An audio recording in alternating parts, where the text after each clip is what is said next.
அனைவருக்கும் வணக்கம். முதலில் திரு கோட்டீஸ்வரன், இதற்கு முன்பாக பிரதமர் மோடியினுடைய தமிழக வருகைக்கும் இப்போ அவருடைய வருகைக்கும் இருக்கக்கூடிய வித்தியாசம் என்ன, இதில் இருக்கக்கூடிய அரசியல் முக்கியத்துவம் என்ன அப்படின்னு பார்க்குறீங்க?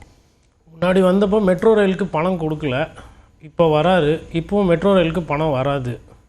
பட் தேர்தல் நேரத்தில் ஆட்சி மாற்றம் வேணும் அப்படின்றது அவர் ஆசைப்படுறாரு. அதை பாஜக உறுதியாக நம்புது, அதிமுகவும் அதை உறுதியாக நம்புது. அதனால் என்டிஏ பர்செப்ஷனில், அதாவது ஒரு பேசுபொருளில் ஒரு பார்வையில் பின்தங்கி இருந்தாங்க. இப்போ அவங்க அசுர வேகம் எடுத்துகிட்ருக்குறாங்க. கிட்டத்தட்ட இப்போ லாஸ்ட்டு ஒரு 15 நாளாக 10 நாளாக பார்த்திங்கன்னா அதிமுக தலைமை கூட்டணியை வைத்து தான் நிகழ்வுகள் எல்லாமே. அதாவது அதற்கு முன்னாடி பார்த்திங்கன்னா எடப்பாடி பழனிசாமி அவர்களோட பிரச்சாரம் இருந்தது, அந்த பஸ் எடுத்துகிட்டு போனது. அதை தாண்டி வேறு எதுவும் பேசுபொருள் இல்லை. அதில் கூட்டணி ஆள் இல்லை, அது பிரிஞ்சு போயிருக்கு, உடஞ்சி போயிருக்கு, ஓபிஎஸ் நிலைப்பாடு என்ன, டிடிவி நிலைப்பாடு என்ன அப்படின்ற மாதிரி பேசுபொருளாக இருந்தது. அதேமாதிரி ராமதாஸை பொறுத்தவரைலாம் பாட்டாளி மக்கள் கட்சி எது, இவரா அவரா சின்னவரா பெரியவரா அப்படின்ற மாதிரி அதெல்லாம் ஆல்மோஸ்ட் அவங்களோட பிரச்சனையை ஒரு 80% அவங்க அட்ரஸ் பண்ணிட்டாங்க. அதாவது என்டிஏ தலைமையில் யார் முதல்வர் வேட்பாளர், யார் தலைமையில் தமிழகத்தில் ஆட்சின்ற அந்த ஒரு பேசுபொருளுக்கும் இப்போ பதில் வந்துச்சு.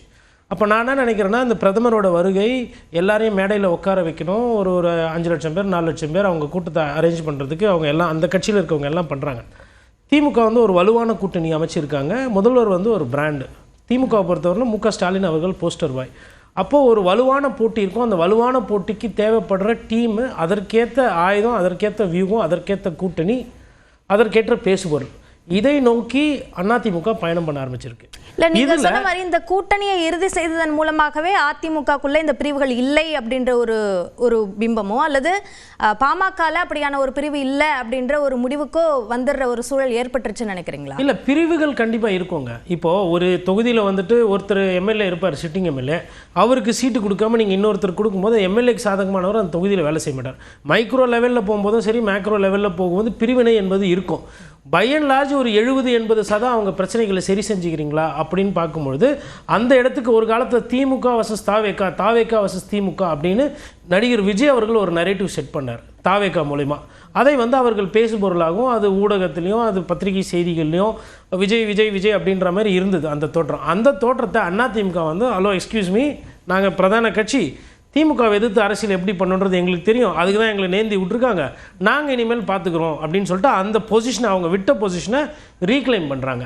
இதற்கு இப்போ பிரதமர் வராருன்னா வெறும் ஐயா வாசனை ஒண்டி வைத்து விட்டு கூட்டணி முடிவாகி விட்டது என்று பேச முடியாது.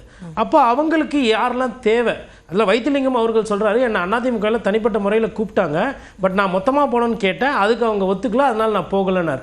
அப்போ யார் வேணும் யார் வேணாம் அப்படின்னு அந்த ஒரு கணக்கு போட்டு தான் அவங்க வேலை செய்கிறாங்க.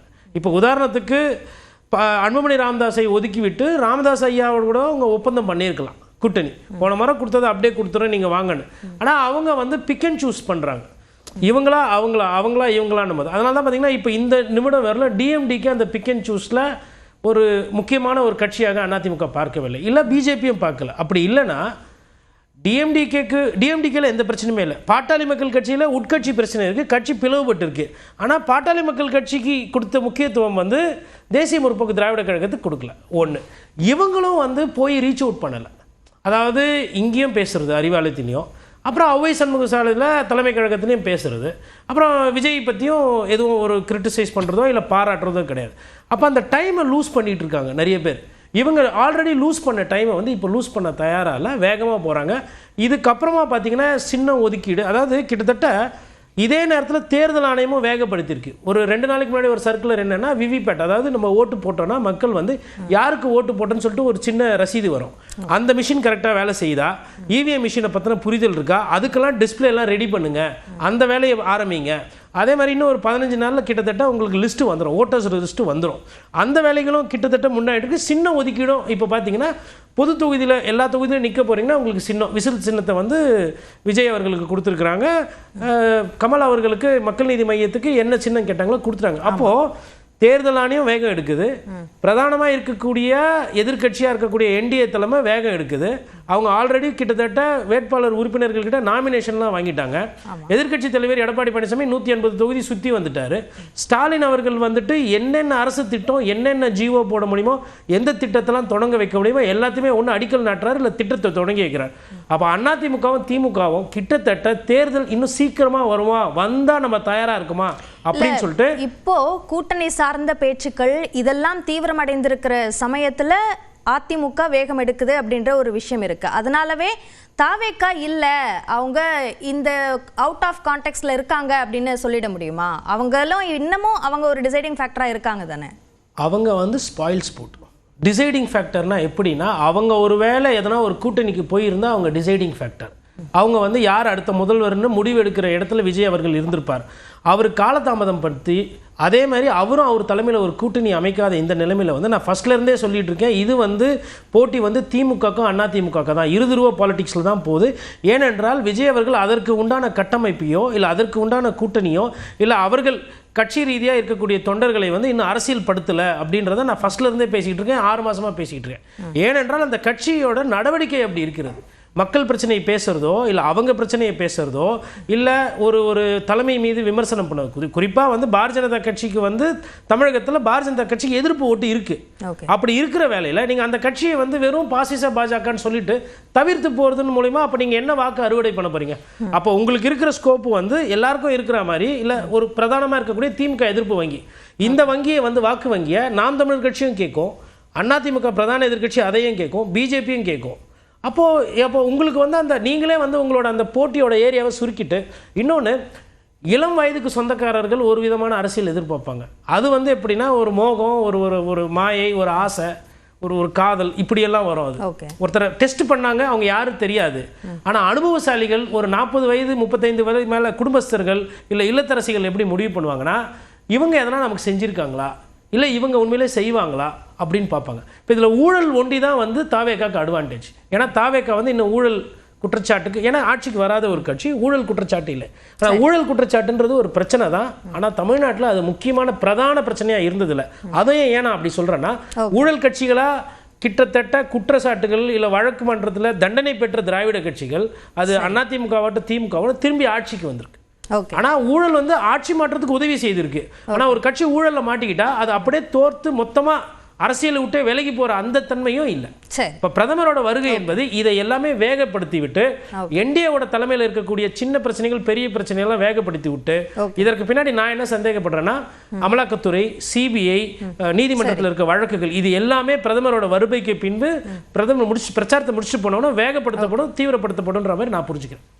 சரி, ஓகே. திரு பொன்ராஜ், இப்போ மோடியோட வருகையை ஒட்டி அதிமுக கூட்டணி அது அவசரப்படுத்தப்பட்டு அது உருவாகி இருக்கு அப்படின்னு பார்க்கணுமா, அல்லது தேர்தலையொட்டி விரைவுபடுத்தியிருக்காங்கன்னு பார்க்கணுமா? தேர்தல் அட்லீஸ்ட் மோடி வரும்போதாவது ஒரு கூட்டணியினுடைய ஒரு பகுதியை, சிதைந்த கூட்டணியினுடைய ஒரு பகுதியை ஷேப் பண்ணிடலான்னு முயற்சி எடுக்கிறாங்க.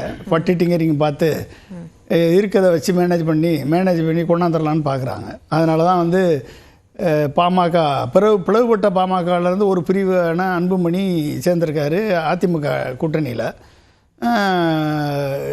துரோகி என்று சொல்லி, துரோகம்னா நோபல் பிரைஸு எடப்பாடி தான் கொடுக்க முடியும், அவர்கிட்ட சேர்க்கறதுக்கு நான் தூக்குப்போட்டு சேர்த்துருவேன்லாம் சொல்லிகிட்டு இருந்த டிடிவி தினகரன் என்டிஏ கூட்டணியில் சேர்ந்திருக்காரு. ஸோ அதிமுக கூட்டணிக்கும் என்டிஏ கூட்டணிக்கும் இடஒதுக்கீடு இன்னும் பேச்சுவார்த்தை நடந்துக்கிட்டு இருக்கு. இவங்க 2 பேரும் சேர்ந்து தொகுதி பங்கீடு இனிமேல் முடியணும். அன்றைக்கி நைட்டு கூட பேசுவாங்கன்னு சொல்லிட்டு இருக்காங்க, பேசுவாங்க. இப்போ நாளைக்கு மேபி மோடி வந்தவுடனே அனௌன்ஸ் பண்ணுவாங்க, பிஜேபி எத்தனை இடத்துல போட்டியிட போகிறது, அதிமுக எத்தனை இடத்துல போட்டியிட போகிறது, பாமக எத்தனை இடத்துல போட்டியிட போகிறது, டிடிவி தினகரன் எத்தனை இடத்துல போட்டியிட போகிறார் என்று அனௌன்ஸ் பண்ணலாம். மற்ற கட்சிகள் அவங்க கட்சியில் கூட இருக்க தமாக மற்ற கட்சிகள்லாம் மேடையில் தோன்றலாம். இதில் வந்து விடுபட்டு போனவர் இப்போ ஓபிஎஸ் மட்டும்தான் விடுபட்டு போயிருக்கார். அவர் கூட நாளைக்கு வருவாரா இல்லையான்னு தெரியல. மேடையில் கூட ஏறலாம், இல்லை தனியாக நிற்கலாம். ஸோ இதெல்லாம் வந்து அட்லீஸ்ட் மோடி முன்னால் இவர்களை எல்லாம் மேடை ஏற்றி விடலாம் என்று நினைக்கிறார்கள். இவர் யாரை கூப்பிட்டு வர்றாங்க அப்படின்னா, ஒரிசாவில் வந்து ரத்ன பண்டார் சாவியை திருடிட்டு போன தமிழர்கள் என்று சொன்ன மோடியை இங்கே நாளைக்கு அழைத்து வர்றாங்க. பீகாரில் வந்து திமுககாரர்கள் பீகாரிகளை அடித்து விரட்டினார்கள் என்று திமுக மேல் பழி போட்டு தமிழர்கள் மேல் பழி போட்ட மோடியை நாளைக்கு கூட்டு வர்றாங்க. தமிழ்நாடு அரசு உருவாக்கிய பல்கலைக்கழகங்களெல்லாம் ஒழிப்பதற்காக கொண்டு வந்த விக்சித் பாரத் சிஸ்டா அபிதிஷ்டான் என்ற பில்லை கொண்டு வந்து தமிழ்நாட்டு பல்கலைக்கழகங்கள்லாம் ஒழிப்பதற்கு திட்டம் போட்டு செயலாற்றி கொண்டிருக்கக்கூடிய மோடியை நாளைக்கு கூட்டிகிட்டு வர்றாங்க. 3500 கோடி சமக்கர சிக்ஷா அபியான் திட்டத்துக்கு நீ வந்து NEP 2020 ஏற்றுக்கிட்டா தான் நான் வந்து தருவேன் என்று சொன்ன மோடியை கூட்டிகிட்டு வர்றாங்க.